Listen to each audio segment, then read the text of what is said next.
10 of the world's best tree climbers will be reduced to 1 in this head-to-head elimination tournament. Each match, 2 climbers will place tokens in hard-to-reach areas on opposite sides of the same tree. Then they'll switch sides and race to retrieve the tokens placed by their opponent.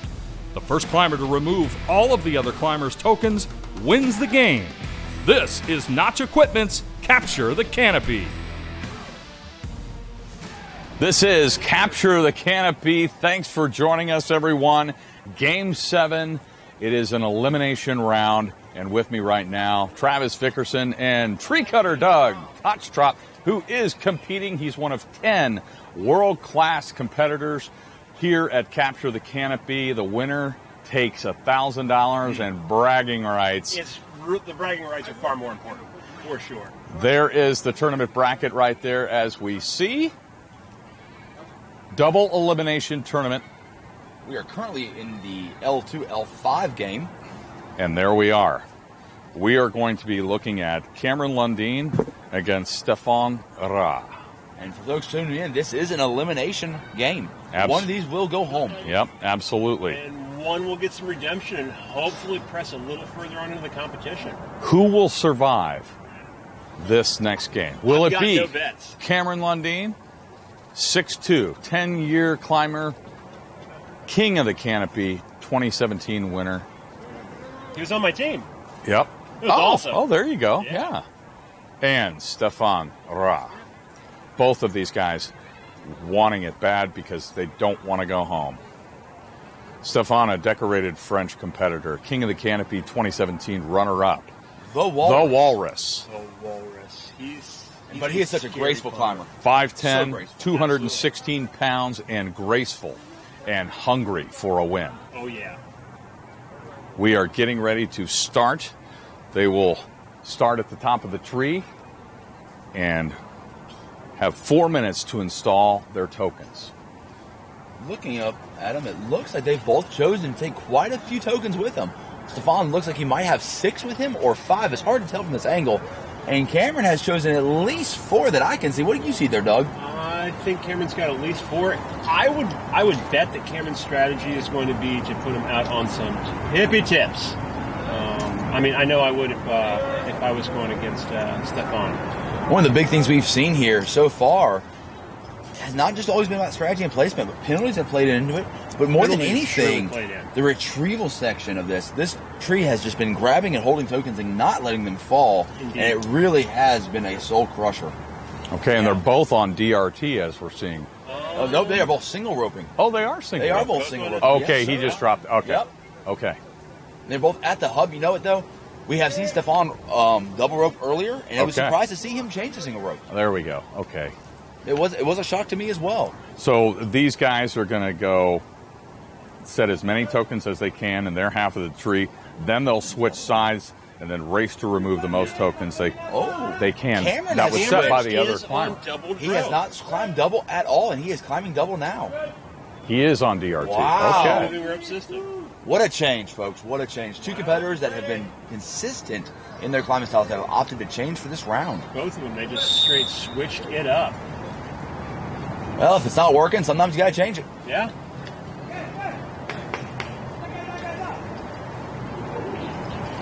There you go.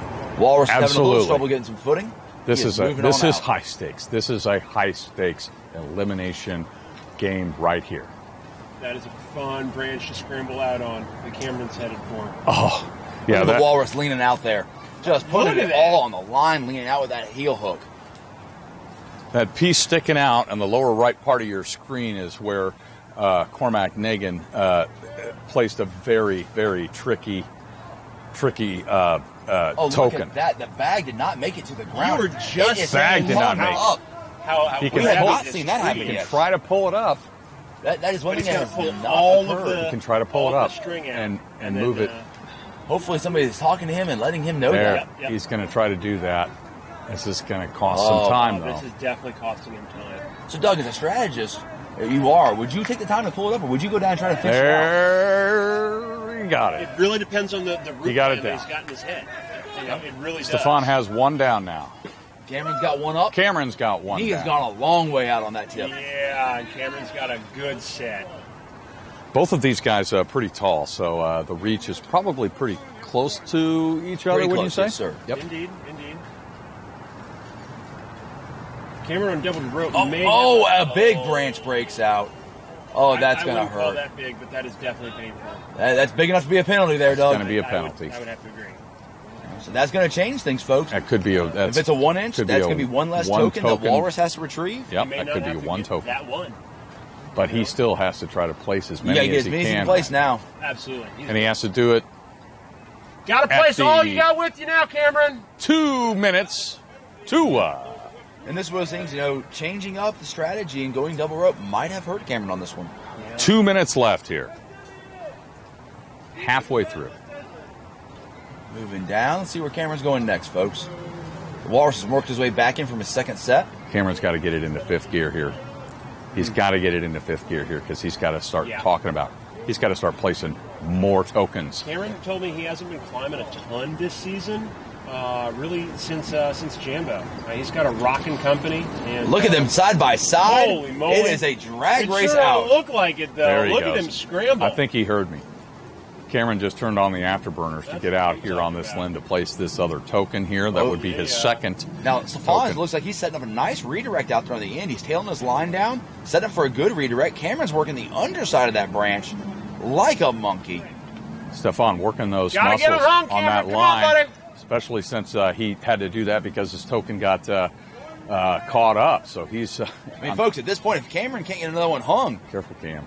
Stephane could win by default. Wow. Look 50 at you with seconds. the math. 50 seconds. He's got to get at least one more hung, folks. He's Get him got to hung, get one Cameron. on. Come on, buddy. Double rope 1, 2. seems to definitely be hurting Cameron on this one. Stephane has 4 down at this point. He's kind of bummed with that choice now. He's going with the share branch here on the bottom. The share branch, folks, they both Go can Cam. operate out, but Cam's once they got to get get one in, set here. they He's can got only to be get on one set. side. He's got to get one set. Cameron's. What is going on? Horrible choice to come all the way down. I think he's bummed. I think Cam knows that he can't do it. That's He just gave the cut. Heartbreak. He just gave the cut. Just heartbreak. He knows. He knows. Well, folks, you can see it. Bummer. Yeah. Anything can happen in this game, and it just shows you the intense level of these competitors. And now the official time. He might not have been happy with his climbing system, or something was a little funky. Like, God only knows. Man. Stephane got 4 placed. That's a bummer. Cam got a penalty. He got 1 placed and just. But you know what? That's a classy way. He knew he couldn't do it, and he just bowed out. And It's said, better to do okay. that than damage the tree or hurt yourself. Exactly. Yeah, Yep. 100%. Exactly. 100%. He knew what was going on. But Cameron, a very thoughtful climber. Absolutely. Some would say, and this is a compliment, absolutely a compliment. Brett Favre was known for being a player that had a lot of heart, and Cameron Lundin has a lot of heart, and is known as the Brett Lundin, the Brett Favre of tree climbing. What really makes Cameron stand out to me is he's always classy in his competition. I know now he's going to come over on the side, and he's going to cheer everybody on from here on. Yep. But he's going to take it in stride. Well, folks, that is just amazing what we see here. As we see, penalties can play a game and everything. And there they are. Giving each other a shake and a high five. Stephane, I'm sure, is happy with the win. He doesn't win that way. No, no competitor out here wants to win that way. All right. Dramatic elimination round here. Cameron Lundin bowing out. Stephane Ra moving on. And Capture the Canopy, brought to you in part by Notch Equipment. Cameron Lundin joins us now here at Capture the Canopy. And Cameron, I've been asking some of your fellow world-class competitors what makes Capture the Canopy unique. The intimacy of the game, the one-on-one, one tree format seems to be very popular. What do you think? I like it a lot. It definitely breaks it down into your strengths, your weaknesses, and I think that's pretty cool. it's different than planning like a job site challenge where someone else puts stations. So it's a little bit more like, I don't know, artistic in that way. You know, you decide what's going to happen. Mm-hmm. So I like it. It makes it a lot of fun. Yeah. It's different every time. Did you mentally prepare every competition? Did you map out your strategy and that kind of thing, or just kind of once you got up there? Or I had an idea of what I wanted to do, and most of it didn't really necessarily go quite as planned. But I had an idea of what I wanted to do for sure every time. So cool. Yeah. What's it like to be invited among these world-class climbers? To compete, try hard. I mean, it's like all your skill mentally and physically. You put them all to the test, and even when you're doing everything right, this tree can be it's not very forgiving. You've got a Velcro patch over here. Some of the lines just get stuck. Some of the weights don't go through the loops. I mean, it's unforgiving is about the best word I can say. What do you think? Yeah, I mean, I think the better climbers are dealing with it without phasing. I mean, we're all dealing with the same stuff, so it just matters how fast can you get to the next thing, how fast can your lanyard go on enough, how fast can you dump a bag, and that determines how far out can you go on the limb in the first place, and how fast that happens translates into bags being on the ground or not. So, yeah, I mean, I don't think that it has much to do with it because of the one-on-one, head-to-head. If the tree's wet, it's wet for me and the other guy, and it makes it very fair. So I think it's just whoever's climbing harder that day is winning. I got one more question to ask you. You said that when you are at events like this, you feel privileged to be able to watch these world-class climbers and you try to take things from them.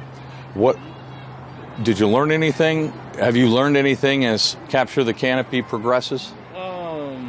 I'm sure I have. It would be hard to say exactly one thing. I mean, because we're all kind of climbing out on the same limbs. You just more watch people's movements and how their bodies kind of working around the tree and what they're doing with their slack management and how they're looking at swings and routing tree. That it's not necessarily like this is nice because you get to see how someone's moving in the tree. You don't get to see all the fancy tricks and what are they saying to get more points in an aerial rescue scenario or something. Like you're just watching how they move. So being able to watch someone like Cormac or Doug or Mark, I mean, and Nati is amazing. Yeah, it's pretty cool to watch and definitely a learning experience, but hard to encapsulate that into one move or something. I mean, it was all the time. So. Well, it's an honor to watch you guys do your thing here at Capture the Canopy. Thanks. Thanks a lot for your time. Thank you. Cameron Lundin, everyone.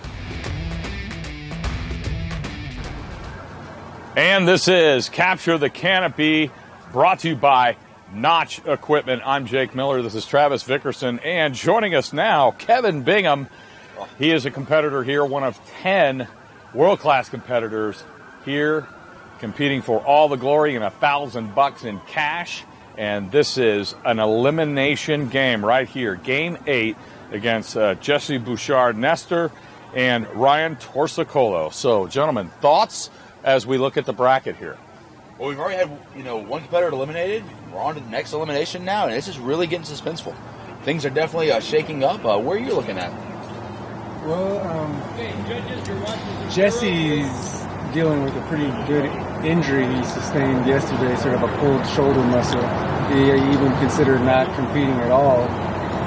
Wow. So he's dealing with a little bit of a handicap. Ryan, he got a stroke of bad luck on the last round. I thought he had it against Mark because one of his tokens he threw down got wound up on the way down and didn't touch the ground. But he had a great run. There were some problems with his hitch binding up. And, we'll see how it goes. I mean, they're both excellent climbers. Absolutely. I'm a little worried about how Jesse's shoulder is going to slow them down. So what do you think about all of this? They've got 4 minutes to install here. We're getting ready to start the round, and as we mentioned, this is both competitors going head-to-head in the same tree. They're going to set as many tokens as they can in their half of the tree. Then they're going to switch sides and then race to remove the most tokens they can set by that other climber.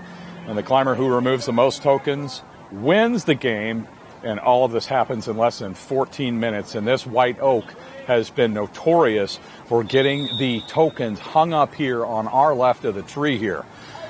Any thoughts on that?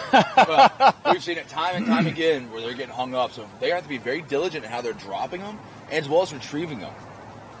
Looks like Ryan's using the same play we've seen time and time again from him, where he gets down the canopy and gets out there. Where Jesse chose to go a little higher. I know we can deal with a shoulder injury, but it doesn't seem to be affecting him yet. Oh, there we go. One hung up. Oh, again, we see that happen. Well, that's all right. He can clear that. Kevin, you actually had to, didn't you have one hung up, or you had to work on one? You've been in this tree. Yeah, in my first round, I set one, and then I dove down through the redirects, and the bags I was carrying caught the one that I had just set and unset it.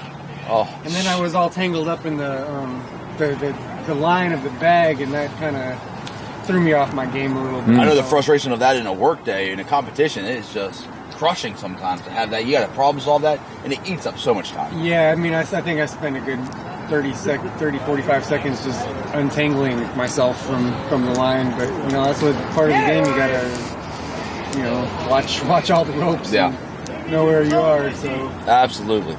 This is a quick 4-minute install here. We're only looking right now at one drop for Ryan and one drop for Jesse. Oh, Ryan's got her really way out there. All right. So Jesse has 2 set now. And we are approaching the halfway point. I feel like that one for Jesse, he could have set it out a little bit further if he was a little more assertive. It's going to be pretty easy for Ryan to clean up. And though we all love competing, at the end of the day, we got to pay bills and we got to go back to be able to work. So having an injury is something you got to be careful with. Yeah, I mean, you can definitely see he's a little bit. Jesse in the black and Ryan Torcicollo in the blue. Ryan really likes to work that far tip over there. Yeah. And that seems to be his game. He gets over that picnic table and gets way out there. Yeah, it's interesting. I mean, he's already been in this tree 3 times, I think, right? I believe so. So he's starting to really figure it out. Ryan's got another one down. Just inside the game zone here, and Jesse is out on a limb. Literally. Look at that. He's pushing it out pretty far, wouldn't you say, Travis? Yeah, he's pushing that limit. Whoa. Oh, yeah, he's dropping through the redirect. So he tailed his line down like we've seen many competitors do. There's good rope management. Dropped on that lower one. Now he can run out even further because now he has that nice, good rope angle we're looking for. That's the beauty of that single rope technique, is that you're able to get much better angles through redirects than double rope sometimes can afford to. 1 minute now. Jesse's got another one down. Yeah, so as opposed to the preliminary round tree, this tree is much more suited for redirects. 3 for Jesse Bouchard-Nestor, and Ryan has, it looks like 4 at this point. Okay, dropping right on top of Ryan. They're on the share branch. They both have access to that branch, but independent sides to it. That'll make for a very epic retrieval. Just approaching 20 seconds left here. Correction, Ryan has 3 placed. Jesse has 4 placed. Now 10 seconds. So Ryan's getting one more in. Ryan's going to try to get one more in. I'm not sure if Jesse can make it or not. He's going to try. Ryan's getting another one in. He's going to try. Ryan got it in. Ryan got all of his in the tree. Ryan, are they going to count it? Ryan got 5 in. Jesse Bouchard-Nestor, 4. Wow. They both struggled, or not struggled at all, but just Ryan worked it by second. Ryan Torcicollo 5, Jesse 4. Elimination round. Game 8 of Capture the Canopy.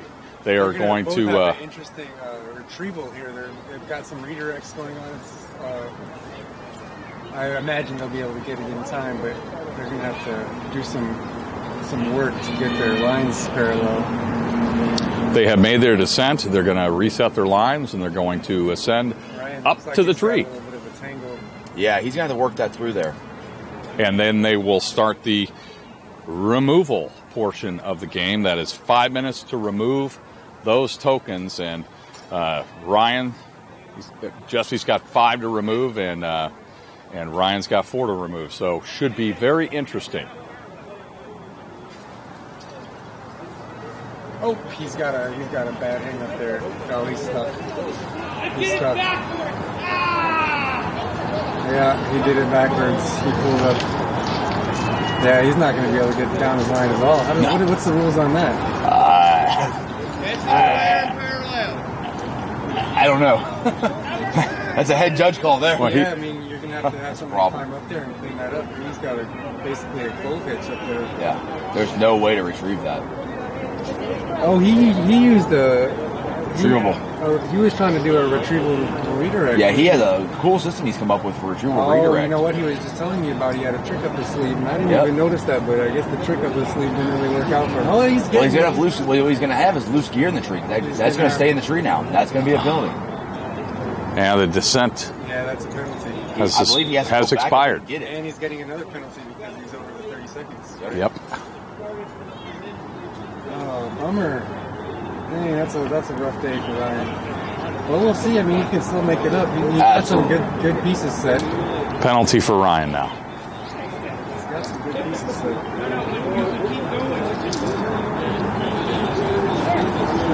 I was trying to figure out what he was doing over there, but it's a really cool retrievable redirect he uses when it works. Take a closer look at that. Basically, it's game over. The game is over? I believe it's a forfeit due to left gear in the tree. Is that the rule? Ryan forfeited. According to the head judge, it is. This also, let's see, where's the... So Jesse Bouchard-Nestor wins. Ryan Torcicollo forfeits. And that was an elimination round as well. Thank you so much for watching Game 8. We will see you next time. I'm Jake Miller. This is Travis Vickerson and Kevin Bingham. We are here with Ryan Torcicollo, Capture the Canopy participant, world-class climber. Tell us a little bit your thoughts on this competition and what it meant to you to be here. I thought overall it was awesome. This is the style of climbing I really like to do, going fast, getting out at the ends of limbs, right out at the tips as quick as possible, and really pushing each other to, go out as far as you can as fast as possible. I'm very happy when Nick asked me to come. I missed the last one, but did the trial period for the team deathmatch with me and Doug 2 Jambos ago. I think it was Jambo 4. And that was kind of the precursor to this, and after doing that, I knew they were going to do something like this. And, just head-to-head like this, it's awesome. How tough is the loss? It's a bummer. There was a couple bad breaks I had, between broken branches and gear getting stuck, throw balls getting stuck, clearing the lines. But, it happened to everybody. Everyone was climbing the same trees. Yeah. We had to use the same throwback things. And, it cost some people greatly. So it was unfortunate, but I still had fun and can't wait till the next one. Yeah, that's what it's all about. What do you think about the competitors here that were with you? Oh, awesome. It was, I talked to a bunch of people. Everyone was like, who's going to win? Who do you think? And I don't think anyone here could have even picked. It was pretty stacked competition. It could have been anybody's. There's a bunch of variables that cost people, but it was, all the guys were awesome. It was good, fun comp. I mean, it seemed to have played on all of your skills mentally and physically. Oh, yeah. And even still, stuff happens beyond your control. Yeah, we're ascending 60 feet, if not a little more, into every one of these trees. After 5 minutes, you're going up to 20 rounds. That's 1,000 feet of ascending in 2 days, on top of climbing as hard as you can for 4 straight minutes, 2 times in a row, and then you get a 20-minute break and do it again. Okay. Ryan Torcicollo, thank you so much for your time. Thank you you for being here. Oh, yeah. I'm sure we'll see you again soon. Look forward to it. All right, thanks a lot.